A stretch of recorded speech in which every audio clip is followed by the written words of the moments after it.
بسم اللہ الرحمن الرحیم۔ السلام علیکم۔ میری حافظ قرآن بیوی نے 100 بچیوں کو قرآن پاک حفظ کروایا تھا، مگر جب اس کی وفات ہوئی تو روز اس کی قبر پھٹ جاتی اور اس کی قبر سے دھواں نکلتا۔ میں روز اپنی بیوی کی نئی قبر بنوا کر آتا۔ لوگ پوچھتے کہ اس نے کون سا گناہ کیا تھا جس کی اسے یہ سزا مل رہی ہے، تو میں نے اپنی ساس اور سالی سے پوچھا تو میری سالی روتے ہوئے مجھے اپنے گھر میں اپنے کمرے میں لے گئی اور کمرے کا دروازہ بند کر کے اس نے مجھے ایک ایسی چیز دکھائی کہ میرا کلیجہ پھٹ گیا۔ تو پیارے دوستو، ایک دوست نے یہ کہانی بھیجی ہے۔ وہ لکھتے ہیں کہ میری شادی کو 6 سال گزر گئے تھے اور میری بیوی نہایت خوبصورت اور نیک سیرت تھی۔ ان 6 سالوں کی زندگی میں اس نے مجھے کبھی کوئی شکایت کا موقع نہیں دیا تھا۔ میری بیوی حافظ قرآن تھی اور شادی سے پہلے اس نے 100 بچیوں کو قرآن مجید یاد کروایا تھا، حفظ کروایا تھا، جس کی وجہ سے مجھے ہر وقت یہی سوچ کر خوشی ہوتی تھی کہ میری بیوی کی صرف دنیا ہی نہیں بلکہ آخرت بھی آسان ہوگی اور وہ یقیناً میرے بچوں کی بھی اچھی تربیت کرے گی۔ ہم دونوں میاں بیوی کو بچوں کا بھی بہت شوق تھا، مگر شادی کو اتنا وقت گزر جانے کے بعد بھی ہماری اولاد نہیں ہوئی تھی۔ اب میں مایوس ہونے لگا تھا اور ایسے موقع پر عموماً لڑکیاں سب سے پہلے نا امید اور دل برداشتہ ہونے لگتی ہے، مگر میری بیوی اپنی اداسی ظاہر نہیں کرتی تھی اور صبر سے وقت گزار رہی تھی۔ پھر شادی کے اتنے سال بعد اللہ کو میری بیوی کا صبر پسند آ ہی گیا تھا اور ہمیں اولاد کی خوشخبری ملی۔ میں ان دنوں بہت خوش تھا اور اپنی بیوی کا بہت زیادہ خیال رکھ رہا تھا، کیونکہ ڈاکٹرز کا کہنا تھا کہ میری بیوی کو بہت احتیاط کی ضرورت ہے۔ میرا بس نہیں چلتا تھا کہ میں اپنی بیوی کو بستر سے نیچے اترنے دوں۔ ہماری بہت زیادہ احتیاط اور دعاؤں کے باعث اللہ تعالیٰ نے ہمیں صحت مند اور پیارا سا بچہ دے دیا، مگر بچہ پیدا ہوتے ہی میری بیوی کی طبیعت ایک دم سے بگڑ گئی تھی۔ میں نے ایسا تو بالکل نہیں سوچا تھا کہ بچہ ہوتے ہی میں بیوی کو کھو دوں گا۔ اپنی بیوی کی طبیعت کا سن کر میں نے اللہ سے اس کی زندگی کی بہت دعائیں مانگی، مگر میری دعائیں رد ہو گئی اور میری بیوی اللہ کو پیاری ہو گئی۔ میں غم سے بے حال ہو رہا تھا۔ سب جاننے والے میرے لیے افسوس کا اظہار کر رہے تھے اور میں غم زدہ سا ایک کونے میں بیٹھا ہوا تھا۔ جب غسل وغیرہ دے کر تدفین کے لیے ہم قبرستان پہنچے تو آسمان پر بالکل سیاہ بادل پھیلا ہوا تھا اور دن کے وقت بھی ایسا لگ رہا تھا جیسے رات ہو گئی ہو۔ جیسے ہی میری بیوی کو دفن کیا گیا، نہایت تیز بارش شروع ہو گئی اور ایسی طوفانی بارش، ایسی طوفانی ہوائیں چلنے لگی کہ سب حیران و پریشان رہ گئے۔ بیوی کو دفن کرنے کے بعد ہم سب اپنے اپنے گھروں کو پہنچے تھے۔ مجھے ایسا لگ رہا تھا جیسے موسم بھی میرے ساتھ میری بیوی کی موت کا غم منا رہا ہو۔ رات دیر تک تیز طوفان چلتے رہے۔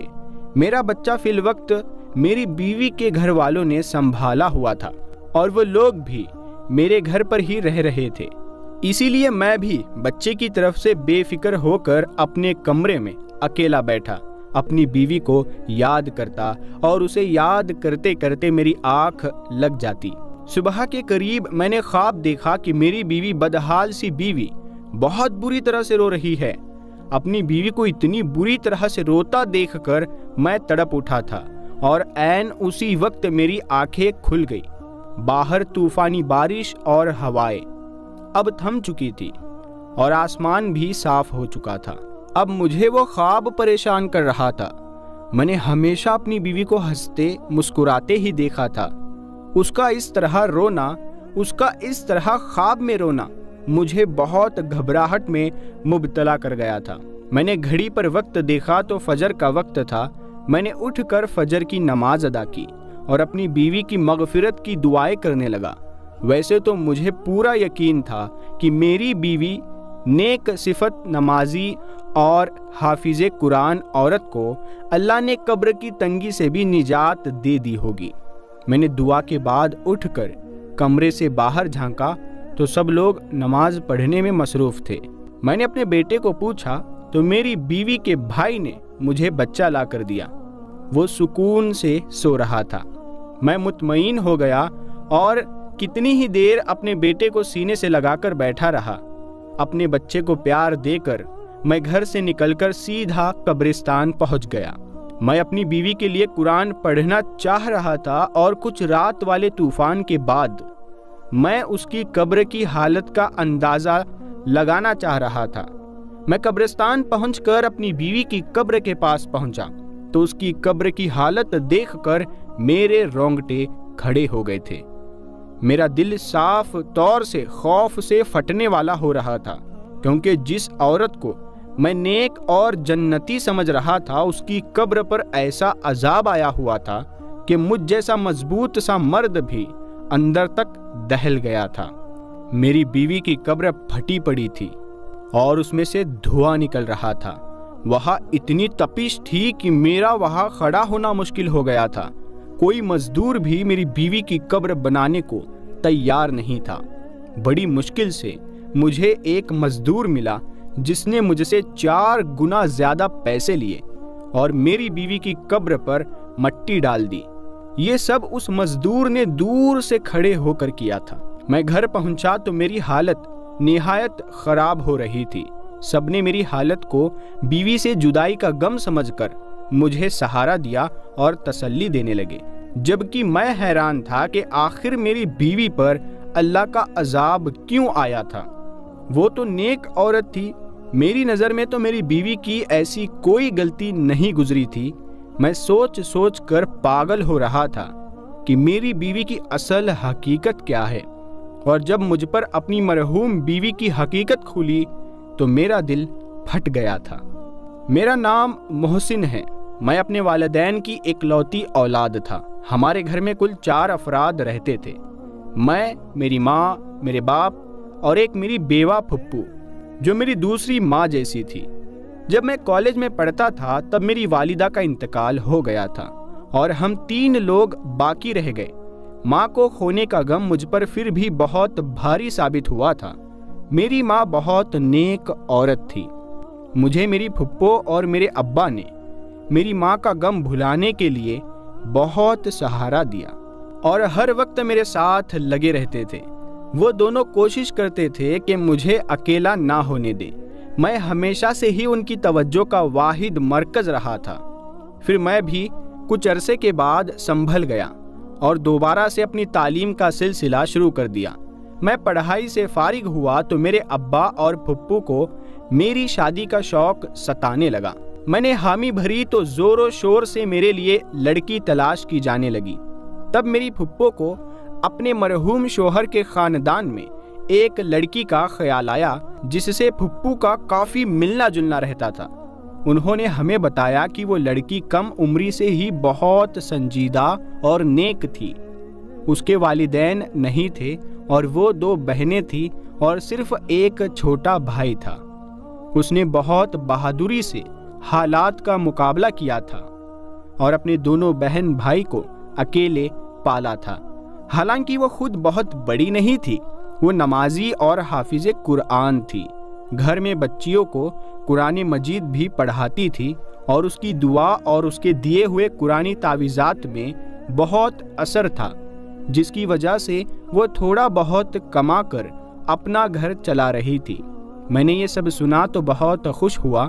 میں نے اسے دیکھے بنا ہی اس کے لیے حامی بھر لی اور پھپھو نے پہلی فرصت میں ہی اس کے خاندان کے بڑوں سے مشورہ کر کے میرا رشتہ اس لڑکی سے طے کر دیا اور جلد شادی بھی طے کر دی۔ میرا رشتہ طے ہوا تو میری بیوی نے یہی شرط رکھوائی کہ وہ بعد میں بھی اپنی بہن کی شادی ہونے تک اور بھائی کی تعلیم پوری ہونے تک ان دونوں کی مالی امداد کرتی رہے گی۔ مجھے اس بات سے کوئی اعتراض نہیں تھا، بلکہ میں نے سوچ لیا تھا کہ اگر مجھ سے بھی کوئی مدد ہو سکے تو کر دیا کروں گا۔ رشتہ طے ہونے کے بعد ہماری شادی کر دی گئی۔ میں نے اپنی بیوی کو دیکھا تو اس کا اسیر ہو گیا۔ وہ نہ صرف اچھی سیرت کی مالک تھی بلکہ بہت خوبصورت بھی تھی۔ اس کے ساتھ چند دن رہ کر ہی میں اس کے بہت قریب ہو گیا تھا۔ وہ ہمیشہ دوسروں کی مدد کرنے کو تیار رہتی تھی۔ میری بیوی عین میری پھپھو کی بتائی ہوئی باتوں کے جیسی ہی تھی۔ اس نے کبھی مجھے کوئی پریشانی نہیں دی تھی اور میرے آرام و سکون کا بھی خیال رکھتی تھی۔ ہمارے گھر میں خوشحالی اور سکون تھا، بس صرف اولاد کی کمی تھی۔ وہ مجھے محسوس تو بہت زیادہ ہوتی تھی، مگر اپنی بیوی کے صبر سے مجھے بہت سہارا ملا ہوا تھا۔ ہماری شادی کے تیسرے سال ہی میرے ابا وفات پا گئے تھے۔ اپنے ابا کی وفات اور اپنی بے اولادی نے مجھے کچھ زیادہ ہی بے سکون کر دیا تھا۔ میرے اندر صبر اور شکر ختم ہونے لگا تھا۔ ایسے میں میری بیوی تھی جو مجھے ہر وقت اللہ کی مہربانیاں اور نعمتیں یاد دلاتی تھی۔ وہ مجھے صبر کی تلقین کرتی تھی۔ میں حیران تھا کہ وہ ایک لڑکی ہو کر مجھے حوصلہ دیا کرتی تھی۔ حالانکہ ہمارے خاندان والوں نے ہمارا جینا مشکل کر رکھا تھا کہ ہماری اولاد کیوں نہیں ہو رہی، اور میری پھپھو تو اٹھتے بیٹھتے ٹھنڈی آہیں بھرنے لگی تھی اور میری بیوی کو باتیں سنانے لگی تھی، یوں جیسے یہ سب میری بیوی کے ہاتھ میں ہو۔ میں اپنی پھپھو کو سمجھا کر تھک چکا تھا، الٹا وہ ہم دونوں سے لڑنے لگتی تھی کہ ہمیں علاج کروانا چاہیے تاکہ تمہاری اولاد ہو سکے۔ اسی پریشانی میں وقت گزرتا چلا گیا۔ جب ہماری شادی کو 6 سال ہونے والے تھے، تب ہمیں اولاد کی خوشخبری مل گئی۔ ہم تینوں جیسے پھر سے جی اٹھے تھے۔ میں نے اور پھپھو نے میری بیوی کا خیال بھی بہت رکھا تھا اور بہت احتیاط کی تھی۔ میرا بیٹا ٹھیک ٹھاک اور صحت مند پیدا ہوا تھا، لیکن میری بیوی کی طبیعت بگڑ گئی تھی اور وہ موت کے منہ میں چلی گئی تھی۔ یہ سب بہت اچانک ہوا تھا اور میں اس صدمے کے لیے بالکل تیار نہیں تھا۔ اپنے بچے کی تربیت کے حوالے سے میں نے اور میری بیوی نے مستقبل کے بہت منصوبے بنائے ہوئے تھے، مگر موت کسی کے ارادوں اور مرضی کی محتاج ہی کب ہوتی ہے؟ جس کا وقت جب آ جائے اسے اللہ کے پاس لوٹ کر جانا پڑتا ہے۔ مگر اپنی بیوی کی قبر کی اب تک حالات اور اس پر آیا عذاب مجھے دھچکا پہنچا گیا تھا۔ ہر مشکل حال میں بھی میں نے اپنی بیوی کو صابر اور شاکر دیکھا تھا۔ مجھے ڈھونڈنے سے بھی کوئی خامی نظر نہیں آتی تھی۔ میں اتنا تو جانتا تھا کہ اللہ ناانصاف نہیں ہے۔ ایسا تو ہو ہی نہیں سکتا کہ میری بیوی کے حقیقی اعمال سے اللہ تعالیٰ ناواقف ہو۔ مجھے حیرت اور صدمہ تھا کہ میں اتنا عرصہ اپنی بیوی کے ساتھ رہ کر بھی اسے جان نہیں پایا تھا۔ مجھے دکھ یہ بھی تھا کہ اگر میری بیوی کوئی گناہ کر بھی رہی تھی تو کاش مجھے پہلے پتہ چل جاتا تاکہ میں اسے اس گناہ سے روک لیتا اور اس عذاب سے بچا لیتا۔ میں پچھتاوے میں مبتلا تھا۔ گھر میں ان دنوں کیا چل رہا تھا اور میرے بیٹے کو راتوں کے وقت کون سنبھال رہا تھا، مجھے کچھ خبر نہیں تھی۔ میں بس اپنی مرحوم بیوی کے لیے بے چین رہتا تھا اور اللہ سے اس کی مغفرت کی دعا کرتا رہتا تھا۔ ایک روز پھپھو اچانک میرے پاس آئی اور سنجیدگی سے بولی کہ انہیں مجھ سے ضروری بات کرنی ہے۔ میری پھپھو نے مجھ سے جو بات کی وہ مجھے ایک دم غصہ دلا گئی تھی۔ میری بیوی کو مرے ابھی بامشکل 20 یا 21 دن ہوئے تھے کہ میری پھپھو میری دوسری شادی کرنا چاہ رہی تھی۔ میں پھپھو سے ناراض ہونے لگا کہ انہیں میری مرحوم بیوی کا احترام کرنا چاہیے اور کم سے کم اتنی جلدی مجھ سے شادی کی بات نہیں کرنی چاہیے تھی، جبکہ میں ابھی صدمے میں تھا۔ پھپھو نے تحمل سے میری ناراضگی دیکھی اور پھر مجھ سے کہنے لگی کہ وہ بوڑھی ہو گئی ہے، اسی لیے مجھے یا میرے بیٹے کو نہیں سنبھال سکتی۔ انہیں بھی میری بیوی کی موت کا دکھ تھا۔ جب میں نے پھپھو کی ان باتوں کا کوئی بھی اثر نہ لیا تو پھپھو نے مجھ سے کہا کہ بیٹا ٹھیک ہے، تم اپنا بیٹا خود سنبھالو، یا پھر اپنا بیٹا اسی کو دے دو جو اسے دن رات ماں کی طرح سنبھال رہی ہے۔ میں پھپھو کی بات پر حیران ہوا تھا کہ میرا بیٹا کون سنبھال رہا تھا، کیونکہ میرے اندازے کے مطابق تو میرے بیٹے کو پھپھو ہی سنبھال سکتی تھی۔ مگر جب میں نے یہی سوال پھپھو سے کیا تو ان کے جواب نے مجھے بالکل لاجواب کر دیا تھا۔ پھپھو نے بتایا کہ میرا بیٹا اتنے روز سے میری مرحوم بیوی کی چھوٹی بہن سنبھال رہی تھی۔ پھر وہ چاہتی تھی کہ میں اپنی بیوی کی چھوٹی بہن سے نکاح کر لوں تاکہ میرے بیٹے کو ماں کا پیار ملتا رہے اور ہمارا گھر بھی سنبھل جائے۔ میں پھپھو کی بات ماننے کو تیار نہیں ہو رہا تھا۔ میں اپنی بیوی کی جگہ کسی کو دینے کے لیے ابھی تیار نہیں تھا، مگر پھپھو کا دن بدن مجھ پر زور بڑھتا جا رہا تھا۔ وہ ہر دن مجھے میرا بیٹا دکھاتی تھی جو نہا دھو کر بالکل صاف ستھرا ہوتا تھا۔ پھپھو کی ضد تھی کہ میں بیٹے کی خاطر اپنی بیوی کی بہن سے نکاح کروں اور اسے ہمیشہ کے لیے اپنے گھر میں رکھ لوں۔ میں نے اپنے کام پر جانا شروع کر دیا تھا۔ میں سارا دن گھر سے باہر رہتا اور واپس آ کر خاموشی سے پھپھو کی ضد سنتا رہتا تھا۔ ایک روز پھپھو نے بتایا کہ میرا سالہ ملک سے باہر جا رہا ہے۔ میں یہ سن کر چونک گیا۔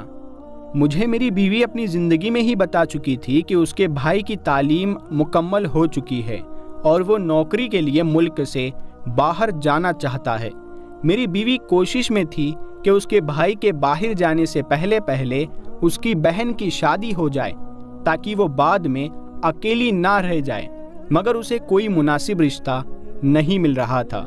اب اپنی بیوی کے بھائی کے باہر جانے کا سن کر مجھے اس کی بہن کا خیال آیا تھا۔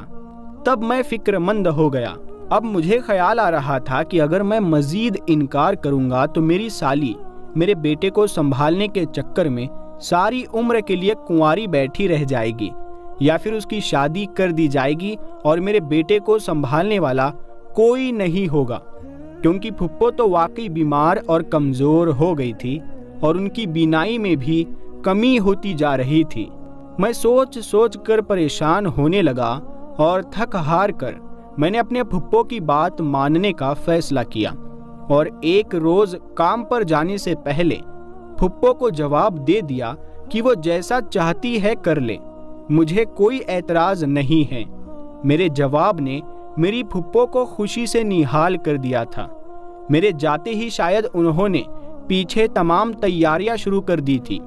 میں جیسے ہی کام سے شام کے وقت واپس آیا، یہ دیکھ کر حیران رہ گیا کہ پھپھو نے میرے نکاح کی ساری تیاری مکمل کر لی تھی۔ میں تو ویسے بھی اس بات کے لیے خود کو راضی کر چکا تھا۔ تبھی میں خاموشی سے نکاح خواہ کے سامنے بیٹھ گیا اور اپنے بیٹے کی خاطر یہ نکاح کر لیا۔ نکاح کے بعد میں اداس تھا، اپنے کمرے میں بند ہو گیا تھا۔ مجھے پریشانی تھی کہ نہ جانے میری یہ دوسری بیوی اپنی بڑی بہن کی طرح سمجھدار اور خوش مزاج تھی یا نہیں، اور یہ بھی کہ نہ جانے وہ میرا گھر کیسے سنبھال پائے گی۔ مجھے نہیں لگتا تھا جیسے میرا دل اپنی پہلی بیوی سے مطمئن تھا ویسے دوسری بیوی سے بھی کبھی مطمئن ہو پائے گا۔ اس نکاح کے بعد بھی میرے وہی معاملات تھے۔ میں صبح سویرے کام پر چلا جاتا، شام کے وقت گھر لوٹتے ہی اپنے کمرے میں بند ہو جاتا تھا۔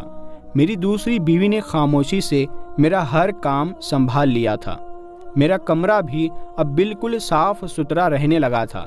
نہ چاہتے ہوئے بھی میرا دماغ اس بات کو سوچنے لگا تھا، اور عجیب بات تو یہ تھی کہ میں نے آج تک اپنی دوسری بیوی کو دیکھا تک نہیں تھا۔ میں نہیں جانتا تھا کہ وہ کیسی لڑکی ہے، کیونکہ میری پہلی شادی پر بھی اس نے مجھ سے پردہ کیا تھا۔ کیونکہ میری بیوی دینی معاملات کی سب سمجھ رکھتی تھی، اسی لیے اس نے اپنی بہن کا مجھ سے پردہ کروایا تھا، اور وہ پردہ آج بھی اسی لڑکی سے نکاح ہو جانے کے بعد بھی قائم تھا۔ ایک روز میں کام سے جلدی واپس آیا تو اپنے کمرے میں اپنی دوسری بیوی کو دیکھ کر حیران رہ گیا۔ وہ اپنی بڑی بہن سے بھی زیادہ خوبصورت تھی، مگر ایسا نہیں تھا کہ میں حسن پرست تھا اور مجھے اس کا حسن متوجہ کر رہا تھا۔ مجھے جس بات نے اس کی طرف متوجہ کیا تھا وہ اس کے چہرے پر پھیلا سکون اور نرم تاثرات تھے۔ اسے دیکھ کر مجھے ایسا لگا تھا کہ جیسے وہ اپنی بہن کی موت سے بھی خوش اور مطمئن ہو۔ میں یہ بات سوچتے ہی عجیب کیفیت میں گر گیا تھا۔ میں نے اسے غصے سے دیکھتے ہوئے سوال کیا کہ وہ اتنی مطمئن کس بات پر ہے؟ میرا سوال یقیناً اس کے لیے عجیب اور غیر متوقع تھا۔ وہ حیران اور پریشان سی مجھے دیکھنے لگی تو میں مزید بولا کہ اسے اپنی بہن کی موت کا افسوس ہی نہیں ہے، الٹا وہ اس کی جگہ لے کر بھی اتنی خوش کیسے رہ رہی ہے، جبکہ اس کی بہن جوانی میں موت کے منہ میں جا چکی تھی اور اس کی آخرت بھی جانے کیسی ہونے والی تھی، کیونکہ اس کو قبر میں عذاب جھیلنا پڑ رہا تھا۔ میں نے اپنی مرحوم بیوی کا یہ راز غصے میں سوچے بغیر اس کی بہن کے سامنے بول دیا تھا، مگر میری بات پر جب اس کے چہرے کے تاثرات بدلے تو مجھے اپنی غلطی کا احساس ہوا اور میں چپ ہو گیا۔ میری دوسری بیوی کچھ دیر صدمے سے مجھے دیکھتی رہی اور پھر بری طرح رو پڑی۔ میں اسے روتا دیکھ کر بوکھلا گیا تھا۔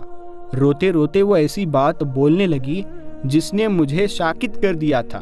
وہ بار بار کہہ رہی تھی کہ مجھے یہی خوف تھا کہ بڑی باجی سے اللہ تعالیٰ ناراض ہو جائے گا اور اسے سخت عذاب دے گا، مگر وہ میری سنتی ہی نہیں تھی۔ میں اپنی بیوی کے الفاظ پر دنگ رہ گیا تھا، یعنی میری مرحوم بیوی کچھ ایسا کرتی تھی جس سے اس کی بہن بھی واقف تھی اور اسے روکتی تھی۔ جب میں نے اپنی بیوی سے تفصیل پوچھی تو وہ گڑبڑا گئی اور بات بدلنے کی کوشش کرنے لگی، مگر میں نے سب سچ جاننے کے لیے التجا کی تو اس نے مجھے اپنی بڑی بہن کی اصلیت بتائی، جسے سن کر میرے ہوش اڑ گئے تھے۔ اس نے بتایا کہ میری بہن واقعی نیک لڑکی تھی اور حافظ قرآن ہونے کی وجہ سے ہر وقت قرآن کی تلاوت کرتی رہتی تھی۔ ایک روز ہمارے محلے میں کسی بچے کو تکلیف ہوئی تو اس کی ماں کی پریشانی پر میری بہن نے کچھ آیات پڑھ کر اس بچے پر پھونک دی، جس سے اس بچے کو آرام آ گیا۔ اس واقعے کے بعد میری بہن بہت مشہور ہو گئی کہ وہ نیک بی بی ہے جس کے پاس بیماری اور تکلیف کی شفا ہے۔ اس کے بعد تو طرح طرح کے لوگ ہمارے گھر آنے لگے اور میری بہن تعویذ کے نام پر قرآن کی آیت لکھ کر دے دیتی تھی اور وہ لوگ چند روپے دے کر چلے جاتے اور ہمارا گزر بسر ہونے لگا تھا، مگر مشکل حالات کے لیے ہمارے پاس کچھ نہیں تھا۔ اچانک ہمارے بھائی کا ایک گردہ فیل ہو گیا۔ وہ اسپتال میں زندگی اور موت کی کشمکش میں تھا اور ہمارے پاس اس کے علاج کے لیے رقم نہیں تھی۔ ہم بہت پریشان تھے۔ انہی دنوں ایک مرد میری بہن کے پاس آیا۔ اس نے بولا کہ وہ کسی لڑکی سے شادی کرنا چاہتا ہے، مگر وہ لڑکی شادی شدہ ہے۔ وہ چاہتا تھا میری بہن ایسا تعویذ دے کہ لڑکی کی طلاق ہو جائے اور وہ اسے پالے۔ میری بہن نے انکار کر دیا کیونکہ یہ گناہ کا کام تھا، مگر جب اس مرد نے 1.5 لاکھ روپے دینے کا کہا تو میری بہن نے بھائی کو بچانے کے لیے نہ جانے کاغذ پر ایسا کیا لکھا کہ اس مرد کی وہ خواہش پوری ہو گئی اور ہمارے بھائی کا آسانی سے علاج ہو گیا۔ پھر تو ہر آئے روز ایسے ہی لوگ آنے لگے جو ناجائز مطالبہ کے لیے تعویذ بنواتے اور ڈھیروں پیسہ پکڑا کر چلے جاتے۔ ایک روز میں نے چھپ کر اپنی بیوی کو وہ تعویذ بناتے دیکھا تو میرے سر پر آسمان گر پڑا، کیونکہ میری بہن کاغذ پر قرآن پاک کی آیت الٹی لکھ کر دیتی تھی اور یہ کالا علم تھا۔ میں دکھ سے پاگل ہوتی بہن کو روکنے لگی اور سمجھانے لگی کہ وہ توبہ کر لے۔ وہ بولی کہ اگر میں ایسا نہ کرتی تو ہمارا بھائی کب کا مر جاتا۔ میں اس بات پر غصہ ہو گئی تھی۔ میں نے بہن کو کہا کہ اس سے تو اچھا تھا ہمارا بھائی مر جاتا، مگر یہ حرام کام نہ کرتی۔ زندگی موت تو اللہ تعالیٰ کے ہاتھ میں ہے۔ اپنی بہن کو میں بہت سمجھاتی رہی، مگر اب وہ لالچ میں آ چکی تھی۔ وہ اتنی نیک تھی کہ روحانیت پا چکی تھی، مگر اس نے پیسوں کے لالچ میں سب کچھ گوا دیا تھا۔ اس کی زندگی اچھی تھی، وہ نماز قرآن بھی کرتی رہی اور حتیٰ کہ اس کی شادی ہو گئی، مگر اس نے وہ گناہ کبیرہ نہیں چھوڑا اور پیسہ کماتی رہی۔ میں سب سن رہا تھا۔ میری دوسری بیوی بول رہی تھی کہ میں ڈرتی تھی کہ اللہ تعالیٰ ناراض ہو گیا تو توبہ کی مہلت دیے بنا ہی موت دے دے گا اور سخت عذاب دے گا، اور میرا کہا سچ ہو گیا۔ میں اپنی پہلی بیوی کو اتنا نیک سمجھتا رہا اور وہ صرف دنیاوی پیسے کی لالچ میں اتنا بڑا گناہ کرتی رہی تھی، اور میرے سامنے بیٹھی میری دوسری بیوی اس جیسی حافظہ نہ ہونے کے باوجود اللہ کا خوف رکھتی تھی اللہ تعالیٰ نے مجھے اب اصل میں نیک بیوی سے نوازا تھا۔ کالا علم کرنے والے اور کروانے والے دونوں کے لیے اللہ کے یہاں سخت عذاب ہے۔ کبھی بھی کسی اپنے کی شدید بیماری میں بھی اس گناہ کا مرتکب نہیں ہونا چاہیے، کیونکہ ہو سکتا ہے اس بیماری کے بعد جب اسے موت آئے تو وہ اس کی نجات کا ذریعہ ہو۔ پیارے دوستو، ہم امید کرتے ہیں آپ کو آج کی یہ کہانی پسند آئی ہوگی۔ یہ کہانی کتنی سچی ہے کتنی جھوٹی ہے اس پر ہم نہیں جاتے ہیں، لیکن اس کہانی نے جو میسج دیا ہے وہ اتنا بہترین لگا ہے کہ دل خوش ہو گیا، اور اللہ تعالیٰ سے دعا ہے کہ اللہ تعالیٰ ہمیں ان تعویذ گنڈوں سے اور ان برے عمل، یہ کالے جادو سے ہماری حفاظت فرمائے، اور ایسا کرنے والے لوگوں سے بھی حفاظت فرمائے۔ آمین یا رب العالمین۔ پیارے دوستو، ہم ملتے ہیں اگلی ویڈیو میں، تب تک کے لیے السلام علیکم۔